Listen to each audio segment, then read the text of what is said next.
Within the last hour, closing arguments wrapping up in the trial of a woman accused of killing a man in South Haven last year. Yeah, Tiah Sutton admits to firing the shot that killed Shondell Newell, but she says she only did so in self-defense. Our Mike Kravchik is joining us live from the county courthouse in Paw Paw to explain, Mike, what Sutton had to say when she took the stand today. Yeah, Erica and Andy, jurors will begin deliberating tomorrow after closing arguments completed. But before that, Tiah Sutton, the suspect in this murder, took the stand. And she says disrespectful text messages about her mother led to heated arguments that she said led her to feel like her life was in jeopardy when she acted in self-defense, shooting and killing Shondell Newell. Now, prosecutors say Newell never physically touched Sutton or harmed her, and they call what happened to him first-degree premeditated murder. Do you solemnly swear or affirm that the testimony you're about to give in this cause will be the truth, the whole truth, and nothing but the truth? Standing just over 5 feet tall and weighing over 100 pounds, Tiah Sutton takes the witness stand. She's on trial for murder. She admits she shot a man more than twice her size in self-defense last year. When he was speaking about not disrespecting my mother, he would get more aggressive. On the witness stand, the 24-year-old says Shondell Newell threatened to put one in her chest. Moments before, police say she shot the man while in the passenger seat of a vehicle. So I immediately reached for my gun and I shot. Your family members wanted him dealt with, isn't that right? Correct, sir. And you dealt with him, didn't you? Yes, sir. In their closing statements, prosecutors say Sutton didn't act in self-defense, but killed in cold blood. Prosecutors show jurors text messages Sutton sent with family members that they say proves she had a motive. She shot him in cold blood to kill him, get him away from her, get her to leave him alone. Get him to leave her alone. That's all there is to it. During the two-day trial, prosecutors called eyewitnesses, including David Taylor. On the witness stand, Taylor says he was behind the wheel when Sutton fired the deadly shot. Police say he was poked with the hot barrel of the gun, telling him to drive. I felt some on my arm. What did you feel? All I heard, I felt some hot. All I heard was drive. Prosecutors say Sutton went on the run for 2 months before her arrest, staying at hotels under fake names. The Kalamazoo police officer testifies he arrested Sutton at this Red Roof Inn when he responded to a complaint for a woman named Kelly Hernandez. Yes, and jurors will begin deliberating in this case tomorrow morning. They can choose on verdicts from first-degree, second-degree murder, and involuntary manslaughter.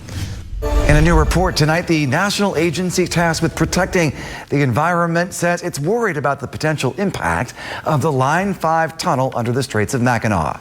Our political reporter Rachel Louise just dives into that report and brings us up to speed on where the project stands.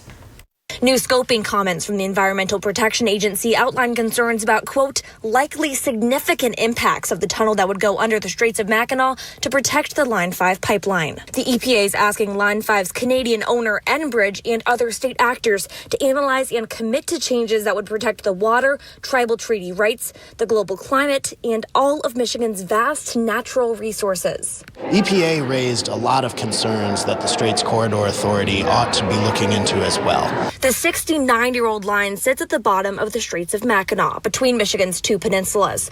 But multiple safety concerns over the last few years have pushed Enbridge to try to shift the pipeline underground, between 30 and 370 feet below the lake bed, to be exact. In 2018, the Mackinac Straits Corridor Authority was created to oversee the process of building the tunnel, though some critics are concerned they're doing more rubber stamping than revamping. The Mackinac Straits Corridor Authority was founded to be an oversight body, and so far they've failed in their role of oversight. They take reports from Enbridge, they don't ask a lot of questions, and they sign the paperwork.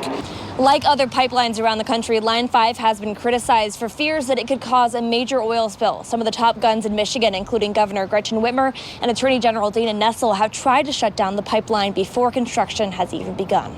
In a statement today, Enbridge says it will continue on with the tunnel, writing in part, placing the pipeline in a new Great Lakes tunnel will provide extra layers of safety and environmental protection, making a safe pipeline even safer, while creating Michigan jobs and securing the energy consumers in Michigan and the region rely on every single day. Environmentalists say it might have to be up to the federal government to step in and stop Line 5. The Biden administration, frankly, has everything that they need right now to order this pipeline shut down.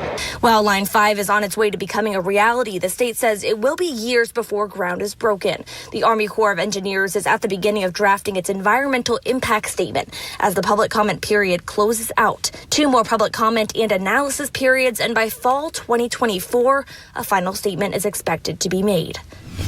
Increasing concern about helping students deal with mental health issues while making sure students have counseling and other care available. There's a new resource that could also help.